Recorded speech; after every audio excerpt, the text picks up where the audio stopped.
AQ, good morning to you, sir. Good morning, boys. How are we? We're doing good. 6 losses now, 4 points or less, 3 in a row, a string of 5 straight, 3 straight walk-off losses, the debacle at Tennessee, the overtime loss yesterday. Where would you put this one on the scale of frustrating losses if you had to put them in a pecking order, AQ? I don't know if I can do that. They're all equally as frustrating, I think, is the answer. But listen, I think at the end of the day, it's the parody of the NFL, right? It's constant 7 points or less games, and the ones that ultimately win them are the ones that are ultimately in the playoff at the end of the year, and that's what it comes down to. I remember when 2012 I was playing for the Indianapolis Colts, and we had 7 or 8 fourth quarter comebacks to win, and that was ultimately the difference between being 10-6 and 6-10, right? And so that's just what this league is. I mean, it always comes down to one score or less. And what people don't realize, obviously, it's so much different than the other pro sports leagues because the salary cap dictates, and every single team is paid the same amount of money across their roster for the most part. And so, it comes down to the details. And I know we keep saying that term, and that's what keeps coming up, but it's all about the details. All right, so we know that the running game has been broken for a while now, but now they're having a hard time. The offensive line's having a hard time pass protecting Jacoby Brissett. He's been under a ton of pressure the last couple of weeks. What's going on with this offensive line, AQ, and what's it going to take to fix it?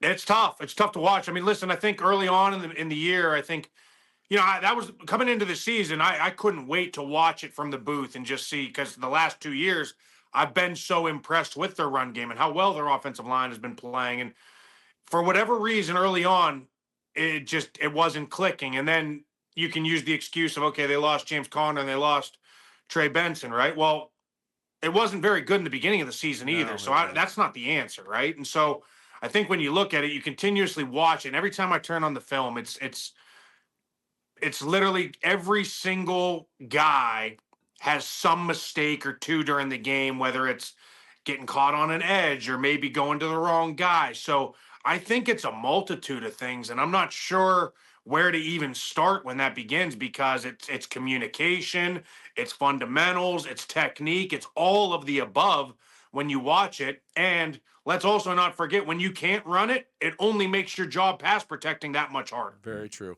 AQ Shipley, our guest, as he is every Monday here on Bickley and Marotta Mornings. Wanted to talk to you about the decision on the last play of the game. 4th and 4, down 3, in overtime. Brissett takes the shot to Xavier Weaver, well covered, knocked away. I know a lot of Cardinal fans were up in arms, like, why don't you go to a more trusted receiver? Or why take the low percentage shot down the field instead of just trying to matriculate, get the first down, keep it moving? What did you think of the decision by Jacoby to throw the deep ball and go for the big shot? Yeah, I heard the explanation, and I think whenever you look at that and you see one of the safeties come down, I think I saw the television replay where Archuleta and the boys were talking about it, and they said, okay, they got what they wanted. This safety comes down, but then Wingard comes from the opposite safety. I just think it's such a low percentage shot. I think whenever I look at that and I see that, I mean, I don't know if you heard me on the broadcast. I was just like, I just don't get it, right? Yeah. For me, it was hard for me to fathom that, because that underneath little stick route to Trey McBride works every single time you run it. That little 5-yard turnaround. I mean, he does such a good every time. He's so good at boxing out, using his body to his advantage. So for me, a 4-yard, 5-yard stick route to Trey McBride at least keeps the game moving. It keeps you in the game. And then when you look at what Michael Wilson's done, you look at what Dortch did in this game. I mean, you had 3 guys that were productive, and then for me to sit there and wrap my head around, we're just going to take a 30, 40-yard shot to Zay Weaver. I'm just like, I just didn't get it. I didn't understand. It defied logic, and it was almost as if at that point in time they were like, let's either win this or lose this right here, and it kind of lost the patience and the sense of the moment, if you will. All right, I'm also curious on the play in which the Cardinals did not get up to the line of scrimmage and spike the ball. They probably could have gotten 2 plays out of that. I think there was 25 seconds on the clock when Michael Wilson caught the ball. They were real late. The team was real late getting down, and we know that Michael Wilson spun the ball, which I'm sure he'll never, ever do again. Were there institutional failures on that play as well, in your opinion, AQ? Yeah, absolutely. I mean, I think those are things, right? Situational football are some of the things that the really, really good teams do not mess up. I think it is a point of emphasis, whether it's during the week or whether it's every Saturday. I know with Bruce Arians, I know Saturday mornings during our walkthrough, that final kind of touch was all of the situational stuff. It was, hey, how are we going to handle this 2-minute? How are we going to handle backed up? How are we going to handle third and short? How are we going to handle the goal line, the short yardage? All of the situational keys. And during the week, you're hitting all of the talking points in the meetings. It's okay, here's the do's, here's the don'ts, right? And so obviously, I mean, you can think back, and Fitz was as good as anybody making a big play in a 2-minute drill. You'd see him ball out running to the referee, right? And so all of those things, kind of play a key role in this. And then, it's easy for us, obviously. That's our job, right? On Monday morning, to be the Monday morning quarterback and sit there and say, okay, well, what could have been better, right? And so when you look at that and you see that ball completed, I think with, like you said, like 25 seconds left, like that easily could have been snapped and spiked by 16. And then all of a sudden, you're right, you got 2 plays. And those 2 plays at least go to the end zone. You give yourself an opportunity. You slow everything down. You calm everybody down and at least give yourself a shot. Yeah. AQ Shipley, our guest. And AQ, when things are going like this, and I heard some quotes from some sound bites from the locker room yesterday where Cardinals personnel saying, well, it's got to go our way sometime. When things are going down this road, and I appreciate, even though I find it frustrating to a degree, the consistency of the message from the coaching staff and the players following that message.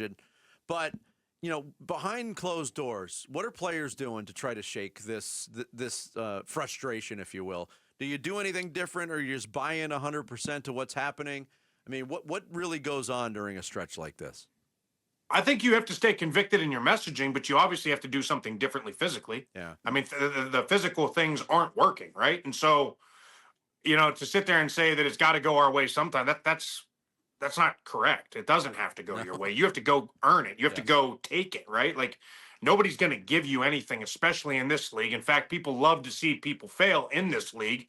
Other teams, their whole goal is to take you to the deep end and keep you down, right? Like, that's the whole purpose of this game. It's a violent game. It's a dog eat dog world in this league. And so if you don't go out and take it, if you don't go out and grab the bull by the horns, then it's not going to go your way, right? And so when you sit there, like, I love the messaging. I love how convicted, the coaching staff is in the messaging, and obviously the boys are echoing that sentiment when it comes to their messaging post game and during the week and all of those things, and that's great. But at the end of the day, you got to go earn it. You got to go get it. You got to go take it. And that's the parity of this league, right? And so when you think of it, I think there does need to be something. You can't just keep going out there and doing the same thing over and over again on the field every week, running the same plays, running the same schemes, running the same offenses, same personnel groups, because week in, week out, it's 3 points or less you're losing by. Yeah.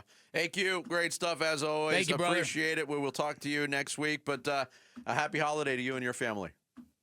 Happy Thanksgiving to you guys. Enjoy the week. AQ Shipley, our guest every Monday. It's called The Center of the Cardinals, brought to you by Earnhardt Auto Center. Thanks for watching Bickley and Marotta. Click to see the latest Bickley Blast and hit the button in the middle to subscribe to Arizona Sports.